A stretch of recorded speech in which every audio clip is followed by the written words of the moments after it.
In this lecture, we are going to start with the first chapter, that is some basic concepts in chemistry.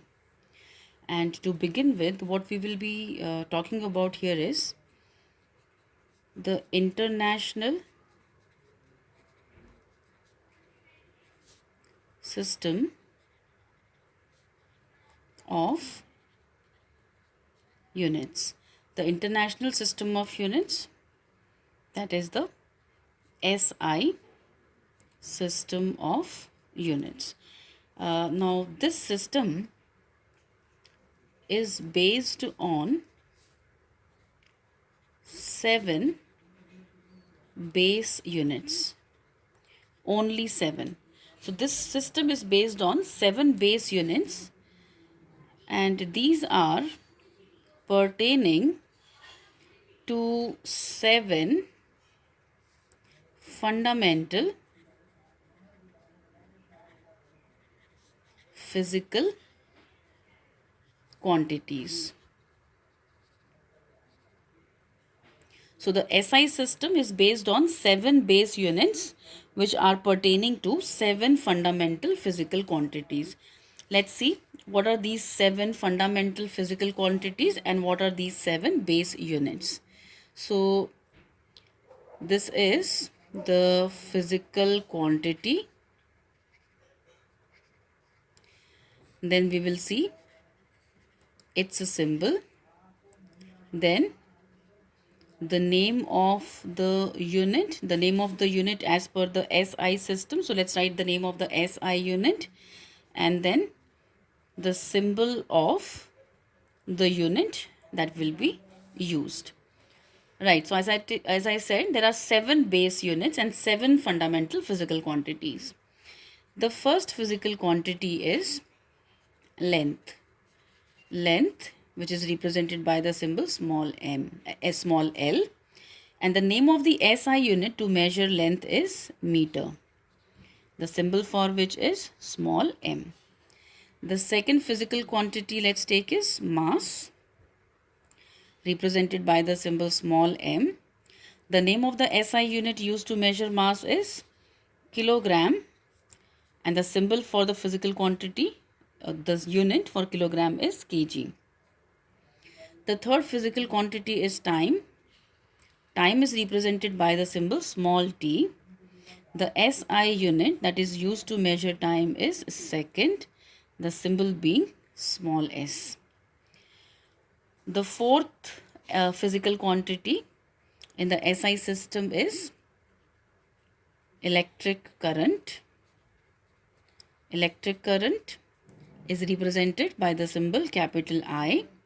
The SI unit used to measure electric current is amperes, and the symbol is capital A. The next physical quantity in the SI system is temperature. Temperature is represented by the symbol capital T. So look at the difference. Time is small t and temperature is capital T. The SI unit that is used is Kelvin. The symbol is capital K. The sixth physical quantity is amount of a substance. It is the amount of a substance, which is represented by the symbol small n. So n represents amount of the substance. The unit that is used to measure the amount of a substance is mole, M-O-L-E, mole. That's the name of the unit, and the symbol of the unit is M-O-L. Name is M-O-L-E, mole, and the symbol is M-O-L. The last physical quantity in the SI system is luminous intensity. It is called luminous intensity, represented by the symbol capital I with a subscript V. It is measured in the SI unit candela, for which the symbol is CD. So these are the 7 fundamental physical quantities I'm naming: length, mass, time, electric current, temperature, amount of a substance, and luminous intensity. And their SI units are meter, kilogram, seconds, amperes, Kelvin, mole, and candela. Now these are the 7 base units. Why we call these as the 7 base units is because the whole system is based on these 7 units. And by using these 7 units, we can derive the units of any other physical quantity. Using these 7 units, the units for any other physical quantity can be derived. That's why these are known as the base units. Just give you one example here. And that example is of density. You know, density is defined as mass upon volume. Okay.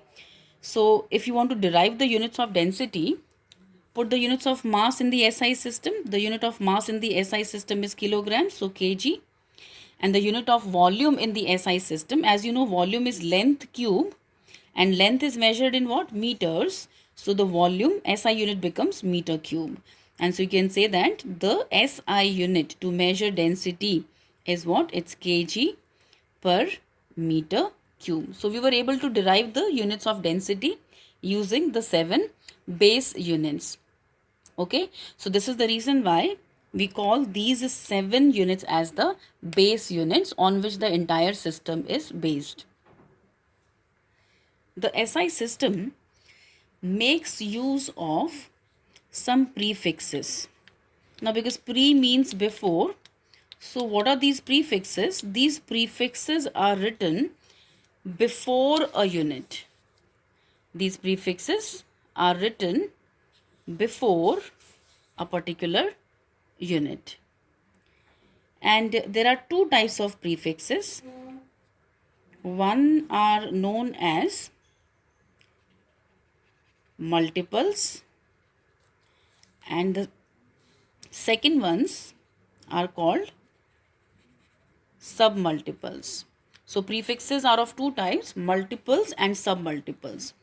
Multiples are greater than the unit. When you use multiples, then these become greater than the SI unit, whereas submultiples are smaller than the SI unit. You will understand it when I'll give you examples.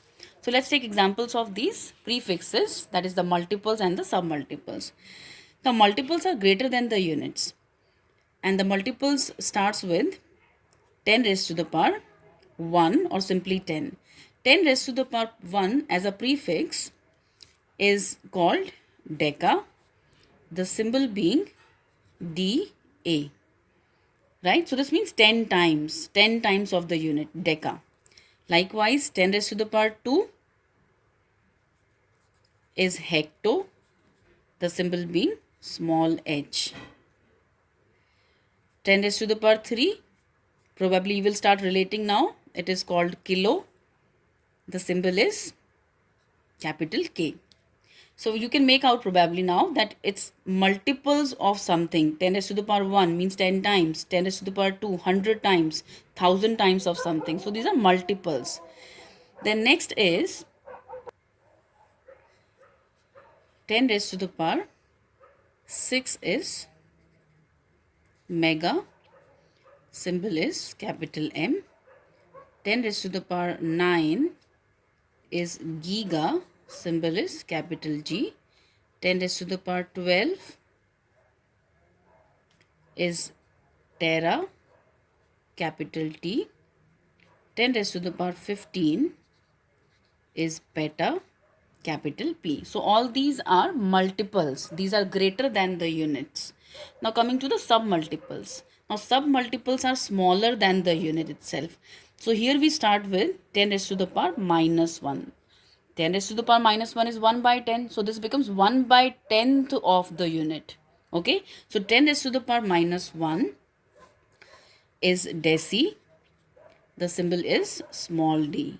10 raised to the power minus 2 is centi, small c. Probably you can relate now. In mathematics, you must have used the term centimeter. So meter is the SI unit. But centi there is the prefix. And centi represents what? 10 raised to the power minus 2. So centimeter is smaller than meter. Likewise, decimeter will also be smaller than meter. Okay, so 10 raised to the power minus 2 is centi. C. 10 raised to the power minus 3 is milli. M. 10 raised to the power minus 6 is micro. The symbol is mu. This is called mu. Minus 9 is nano. Hope you've heard about nanotechnology. So nano refers to something very small. 10 raised to the power minus 9. You can imagine how small this quantity is going to be. Symbol is small n. Minus 12 is pico, P, and minus 15, 10 raised to the power minus 15 is femto, F. So these are the multiples and the submultiples, that is the prefixes which are used in the SI system. I'll just try to make you understand this a little better by giving some examples like, see, when I write 1 km, how do you read this as? It's 1, and what is K? K is kilo. You have to learn the symbol that K is kilo. So this is 1 kilometer, right? M is the symbol for meter. So this is 1 kilometer. And now knowing that kilo stands for 10 raised to the power 3, you can write 1 kilometer is 10 raised to the power 3 meters.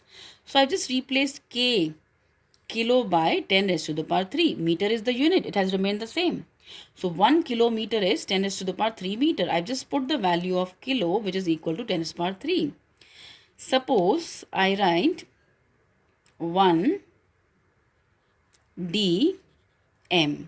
Now how do you read this? 1, what is small d? Small d is deci. Small d is deci, and deci is what? 10 raised to the power minus 1. So what should it be? It should be 10 raised to the power minus 1 meter. I just replaced deci, d, by 10 raised to the power minus 1. Deci stands for 10 raised to the power minus 1.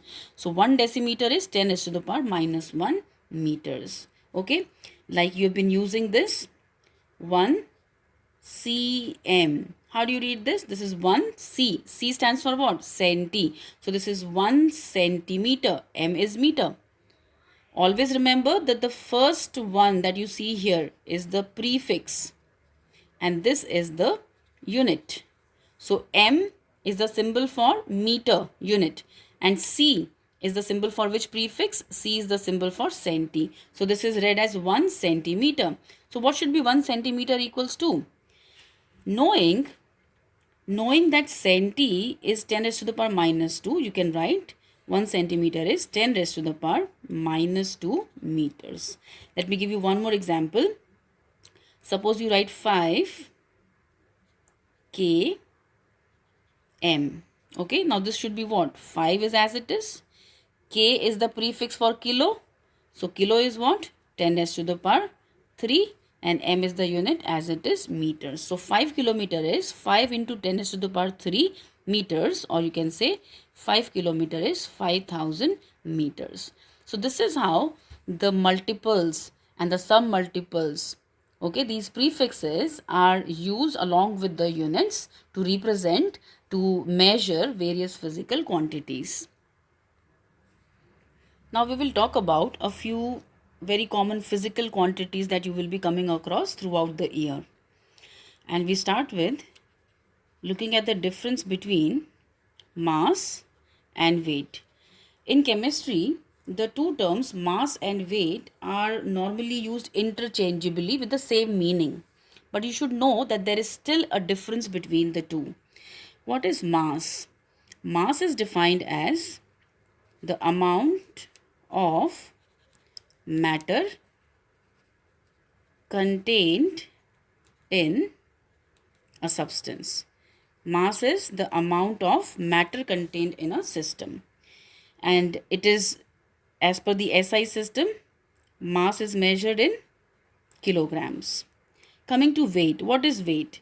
Weight is actually defined as the force exerted. Weight is the force exerted by gravity. It is the force exerted by gravity on an object. And as you know, force is what? It is mass into acceleration. So whereas mass is just mass in kilograms, weight is mass multiplied by acceleration due to gravity. And it should be then measured in what units? The units of force. The SI unit of force is Newton. Or you can even derive the second unit using mass and acceleration. SI unit of mass is what? Kilograms. And what is the SI unit of acceleration? That's meter per second square. So you can say force, which is mass into acceleration, is kg meter per second square or Newton. So that's one difference between mass and weight. The second difference between mass and weight is that mass for a particular substance is constant. Mass will always be constant. But as you've seen that weight depends on gravity and the value of gravity changes from one place to the other. Therefore, weight of a substance, okay, weight of some substance that you consider is going to varies from place to place depending on the acceleration due to gravity. Okay, it will vary depending on the value of the acceleration due to gravity.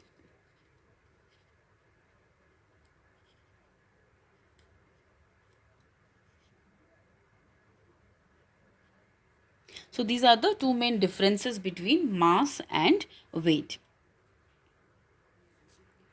Now we talk about volume. Volume is a very common term, and you know that volume is the space occupied by a particular substance. To understand the units of volume, let's imagine a cube. Okay, let's take a cube whose dimensions are 1 centimeter into 1 centimeter into 1 centimeter. You know, for cube, the length, the breadth and the height are the same, and let's say it is equal to 1 centimeter. Now for this object, if you start calculating the volume, you know, volume is length cube, and here the length was 1 centimeter, so it's 1 centimeter whole cube, and therefore the volume of this cube is equals to 1 centimeter cube. This 1 centimeter cube is equals to 1 milliliter. 1 centimeter cube is equals to 1 ml. So how do you define 1 centimeter cube, or how do you define 1 ml? What is 1 ml? You can say that 1 ml. Okay, what is 1 ml? It is the volume. Okay, 1 milliliter is what? It is the volume occupied by a cube of length 1 centimeter. Certainly if the length is 1 centimeter, for the cube, breadth and height is also going to be 1 centimeter. So what is 1 milliliter? 1 milliliter is defined as the volume occupied by a cube whose dimensions are 1 centimeter into 1 centimeter into 1 centimeter. And this 1 ml is equals to 1 centimeter cube. What should be the SI unit of measuring volume? As we know that volume is length cube, and the SI unit for length is what? Meter. And therefore the SI unit to measure volume is meter cube. Right? Because for length the SI unit is meter, so the SI unit to measure volume is meter cube. But meter cube is not a very common unit for measuring volume. The more common unit that you see for measuring volume is liter. You must have heard liter. Now, what is this equal to? Let's see how is liter related to other units of volume. 1 liter is equals to 1000 milliliter. 1 liter is equals to 1000 milliliter.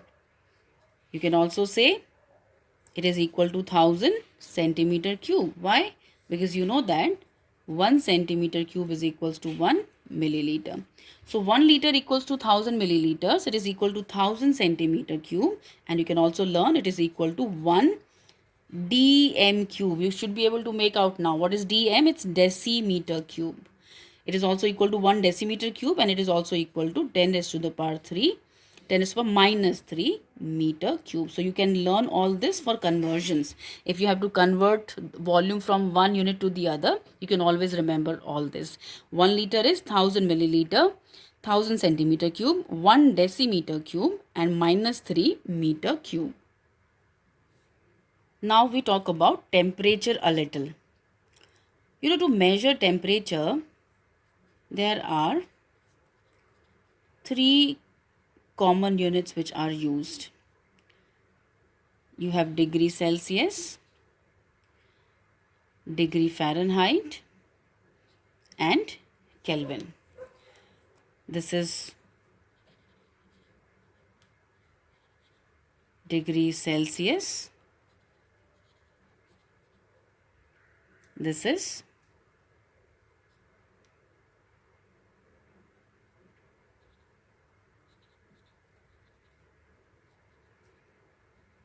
degree Fahrenheit, and this is the Kelvin. So these are the 3 commonly used units to measure temperature: degree Celsius, degree Fahrenheit, and Kelvin. You know which one is the SI unit? I've already told you in this lecture that the SI unit to measure temperature is Kelvin, represented by the symbol capital K. So capital K or Kelvin is the SI unit of measuring temperature. These 3 units or scales are interconvertible, and you can convert temperature from one unit to the other. You have to learn these 2 relationships for that. Temperature in the Kelvin scale is equals to temperature in the degree Celsius scale plus 273.15. And the second relationship that you should learn is temperature in the degree Fahrenheit scale is equals to 9 by 5 times temperature in the degree Celsius scale plus 32. Okay, so this is how you can convert. I'll just give you 2 important values and how the values are different in the 3 scales. If I consider 0 degree Celsius, okay, let's say we have 0 degree Celsius. So how much should be 0 degrees Celsius in the Kelvin scale? Let's put the value of degree Celsius here as 0. So what will be the value of 0 degrees Celsius in the Kelvin scale? It will be 273.15 Kelvin. Okay. And now if you put the same 0 degree here, what will you get in the degree Fahrenheit scale? 32 degree Fahrenheit. So that means 0 degree Celsius is equals to 273.15 Kelvin and is equals to 32 degree Fahrenheit. Okay, let's try it for one more temperature, which is like a very important and a common temperature, 100 degrees Celsius. So if you put the value here as 100, what will you get the answer? It will be 373.15 Kelvin. And when you will try putting the value 100 here, to calculate the value in degree Fahrenheit, put it as 100, 900 by 5 plus 32. When you calculate, you will get this equal to 212 degree Fahrenheit. So 100 degrees Celsius is 373.15 Kelvin and 212 degree Fahrenheit. You can convert any temperature from one scale to the other like this. Okay. One more very important thing I'll tell you about the Kelvin scale is that no negative temperatures are possible in the Kelvin scale. You can have a negative temperature in the degree Celsius scale. You know that we can have -5, -10, -20, -30. But no negative temperatures are known in the in the Kelvin scale. Now, why is it so? When you put the value of temperature here as -273.15, how much am I saying? -273.15 degree Celsius. If you substitute here -273.15, what will be the answer in Kelvin? It will be 0. So -273.15 degrees Celsius is equals to 0 Kelvin. This 0 Kelvin temperature is known as the absolute zero. This temperature is referred to as the absolute zero. 0 Kelvin. What's the value of 0 Kelvin in degrees Celsius? It's minus 273.15 degrees Celsius. And this 0 Kelvin or the absolute zero temperature is the lowest hypothetical, which means imaginary. It is the lowest hypothetical or imaginary temperature at which all molecular motions come to an end. That means everything comes to a standstill. No movement, no motion at all, even at the molecular level. This temperature is called the absolute zero. It's the lowest hypothetical or imaginary temperature at which all the molecular motions come to an end. Okay, so this temperature is even hypothetical, imaginary, and that means this temperature even can't be attained. This is just a theoretical temperature and it can't be attained. Now just see, if it can't be attained, if this can't be attained, then going below this obviously is not a question at all. So we can't really think of a temperature below zero, and only if you can go below zero, you can enter into negative temperatures in the Kelvin scale. So that's why I said no negative temperatures are possible in the Kelvin scale. The lowest temperature in the Kelvin scale that we talk about is 0 Kelvin. Even that is the hypothetical or imaginary temperature at which everything comes to a standstill, even at the molecular level. Now I'll tell you about scientific notation or the standard form. A number should be reported in the scientific notation or the standard form, which is written as capital N multiplied by 10 s to the power small n. This exponent small n, the exponent that you see here, can be positive, negative, or even 0. So the exponent n can be a positive number, a negative number, or even it can be 0. And this capital N, this number should lie between 1.00000 and 9.9999, and there's no limit to it. So that means this number has to be less than 10. It's 9.9999, infinite nines can be there, so it has to be less than 10 and can start from 1. So this number should lie between 1 and 10. Let me give an example. Suppose I write 3.56 into 10 raised to the power 4. This is in standard form because 4 is a positive number which is allowed. And just see that 3.56, is this number between 1 to 10 or not? Certainly 3.56 is between 1 to 10. So this is standard form. Let's say I have 2.8 into 10 raised to the power minus 7.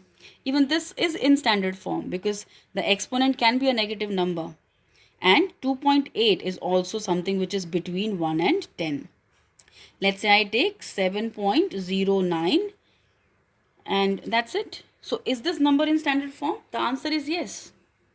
Because 7.09 again is a number which is between 1 and 10. And you know what? If you want, you can express this as this into 10 raised to the power 0. And you know 10 raised to the power 0 is always 1. And I told you that the exponent can even be 0.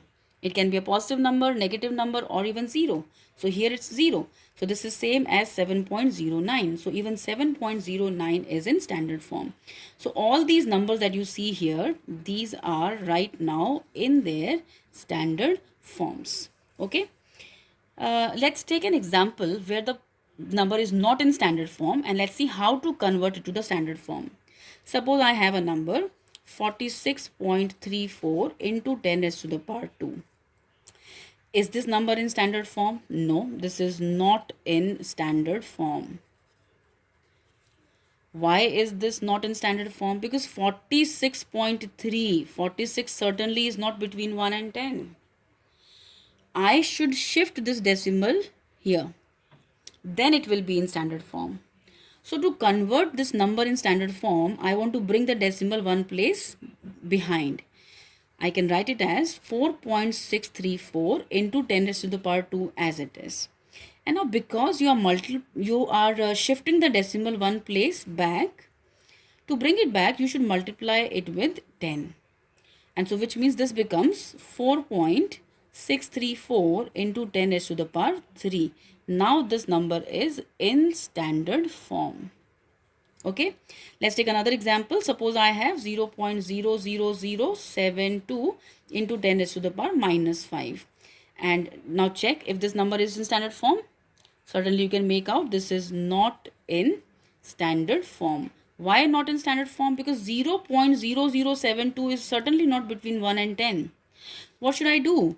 I have to bring the decimal 1, 2, 3 and 4 places here. If I shift the decimal there, it becomes 7.2 into 10 raised to the power minus 5 as it is. And because you are shifting the decimal 4 places forward, how many places? 4 places forward. To bring it back, you must multiply it with 10 raised to the power minus 4. And so finally this becomes what? 7.2 into 10 raised to the power. When bases are same, powers are added, minus 9. Now this number is in standard form. So this is how, if a number is not in standard form, can be converted into standard form by shifting the decimal and by multiplying it with 10 raised to the power the number of positions that you will shift it, okay, to the right side or to the left hand side.